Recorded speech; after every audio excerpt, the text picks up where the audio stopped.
હાલ હીરા ઉદ્યોગમાં મંદીનો માહોલ છે। રત્ન કલાકારના આપઘાતના કિસ્સા પણ સામે આવે છે ત્યારે સુરત શહેર કોંગ્રેસ સમિતિ દ્વારા રત્ન કલાકારોને સાંત્વના પાઠવાઈ હતી। રત્ન કલાકાર હિતરક્ષક સમિતિના કાર્યકર્તાઓ માનગઢ ચોક ખાતે એકઠા થયા હતા। રત્ન કલાકારોનું હિત સર્વોપરી અને મંદીના કપરા સમયમાં અમે તમારી સાથે છીએના પોસ્ટરો હાથમાં લઈને રત્ન કલાકારોને સહાનુભૂતિ પાઠવી હતી। અલગ અલગ સ્લોગન હાથમાં લઈને કોંગ્રેસે રત્ન કલાકારોને સાંત્વના પાઠવી હતી। છેલ્લા ઘણા સમયથી રાજ્ય સરકારની નિષ્ફળતાના કારણે ઘણા રત્ન કલાકાર ભાઈઓ આત્મહત્યા કરી રહ્યા છે।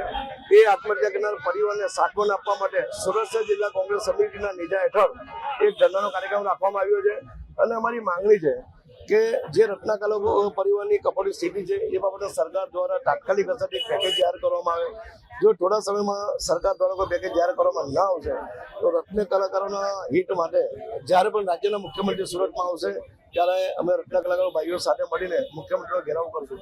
પણ સરકાર જેવું સમજ્યું હોય કે આ પ્રજા અમારું કોઈ કરી શકવાનું નથી તો સરકાર ભીટ બોલે છે।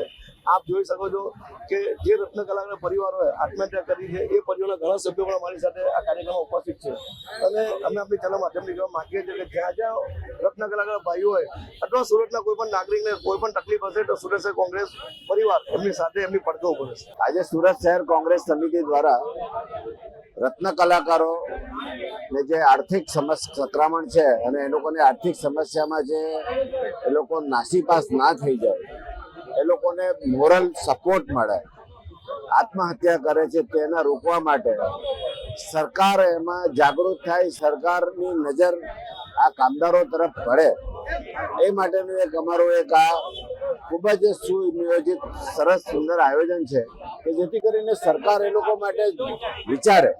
સરકારની સાથે સાથે જે રત્ન કલાકારો છે તે લોકોને પણ એક મનોબળ એમનું મજબૂત થાય અને સંઘર્ષ કરે તેમાં અમે એમની સાથે ઊભા છીએ એવું અમે બતાવવા માંગીએ છીએ। એ લોકોની દરેક સમસ્યા માટે અમે ઊભા રહેવા માંગીએ છીએ। અમે એમને લીગલ સહાય આપવા માંગીએ છીએ, એમને કોઈ આર્થિક રીતે મદદ થતી હોય તે કરવા માટે તૈયાર છે, પણ એ લોકો આત્મહત્યાથી દૂર રહે અને એમના જે સંઘર્ષ છે તેમાં અમે એમને સપોર્ટ કરીએ એ ભાવનાથી અમે આજે કોંગ્રેસ પાર્ટીએ કાર્યક્રમ રાખ્યો।